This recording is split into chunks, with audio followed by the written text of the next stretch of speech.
It's 2 in the morning. The day ended hours ago, but your mind is still stuck in that meeting, reworking that statement you wished you didn't blurt out. Still drafting a reply to an email that doesn't really need a response for days from now. You already know you're not solving anything, and you keep going anyway, turning the same few facts over and over, as if the next pass might produce a different answer.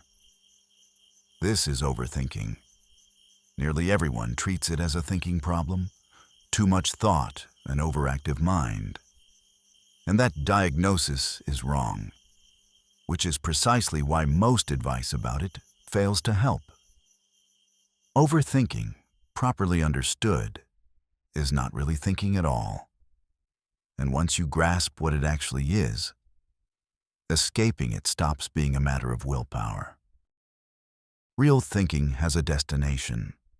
You hold a question, you examine it, and at some point, you arrive at an answer, a decision, or at least a clear account of what you do not yet know.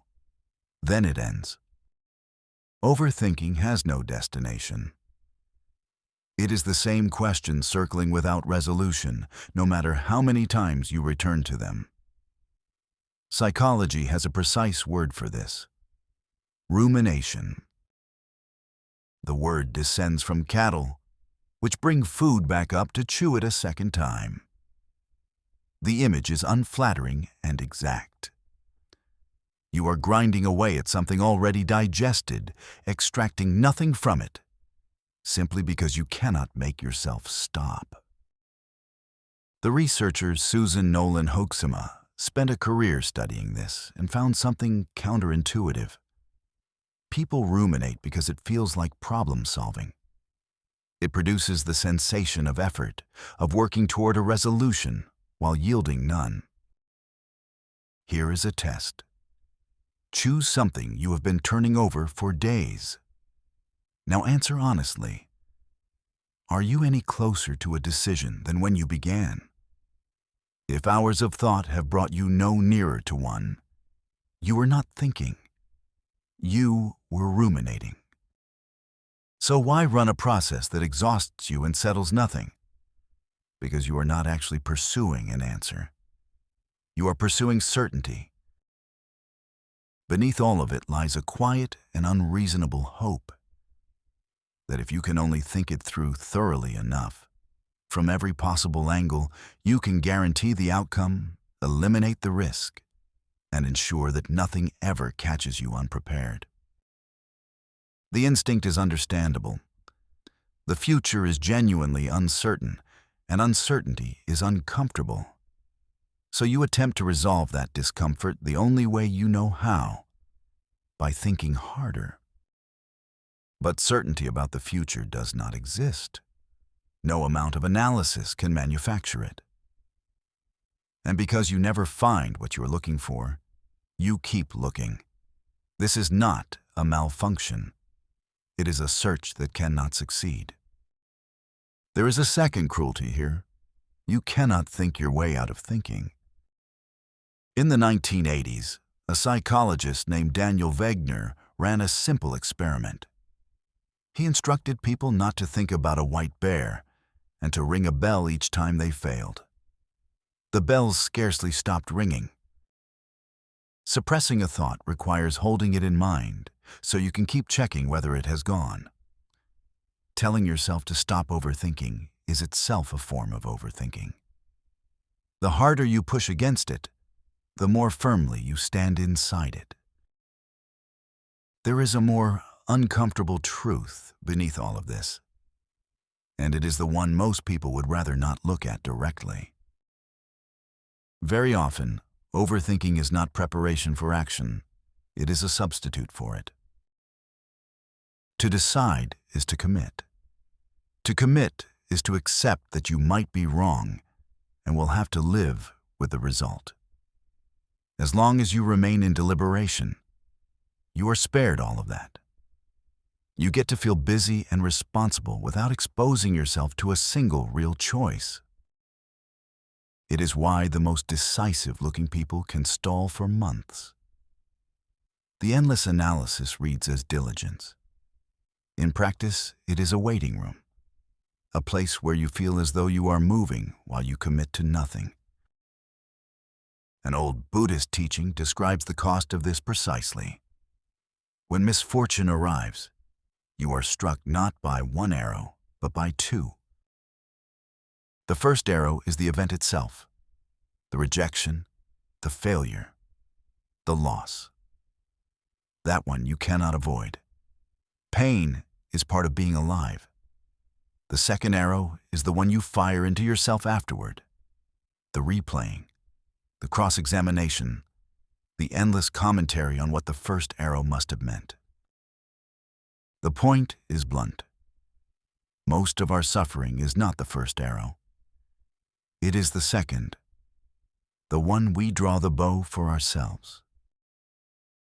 The philosopher Søren Kierkegaard understood the particular paralysis of the overthinker better than almost anyone. He called anxiety the dizziness of freedom. Picture yourself at the edge of a high cliff. Part of the fear is of falling, but part of it, he observed, is stranger. The awareness that you could simply step off, that nothing prevents you. The terror is not the drop. It is the possibility. This is precisely the overthinker's condition.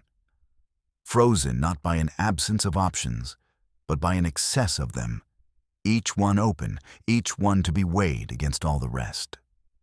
Freedom, examined too closely, ceases to feel like freedom and begins to feel like vertigo. The older traditions of the East approached the problem from the opposite direction and offered something the anxious Western temperament tends to resist. In Taoism, there is a concept called Wu Wei, usually rendered as effortless action or action without forcing. The Taoists observed that the most skilled practitioners of any craft do not deliberate in the moment.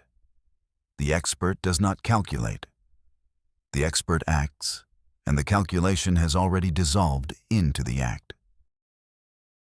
They had an image for the mind itself. Picture a glass of muddy water. To make it clear, what should you do? Nothing. The harder you stir it, the murkier it remains. It settles of its own accord the moment you leave it alone.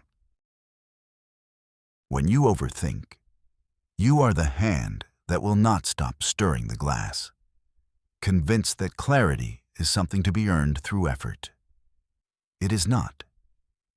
Clarity is what remains once the stirring stops. None of this makes thinking the enemy, nor does it mean you should aim to empty your head. The point is to return thought to its proper role, an instrument you take up and set down, rather than something you permit to run unchecked at every hour of the day. A few practices make that possible. The first is to distinguish a problem from a worry. A problem has an action attached to it. If there is something you can do, then your thinking serves a clear purpose. Identify the next step and take it. Once you have done that, you can set the matter down. A worry has no action attached. Here you are, running simulations of futures you cannot control and outcomes you cannot prevent. That is not problem solving. It is rumination, and it warrants none of your attention, because no amount of it will yield anything in return. The second is to act before you feel certain, because the certainty you are waiting for will not arrive. Most decisions are made on incomplete information, by people who simply chose to move. The confidence you imagine ought to precede a decision almost always follows it instead. The third is the hardest, because it requires you to do nothing. When you catch yourself stirring the glass, replaying, rehearsing, interrogating, do not argue with the thought, and do not reach for a better one. Simply observe what you are doing, and let the water sit. This is a skill, not a switch.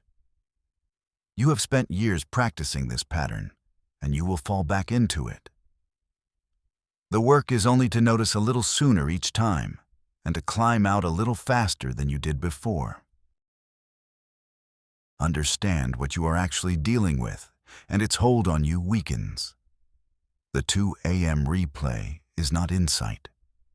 The 100th lap around the same conversation is not diligence.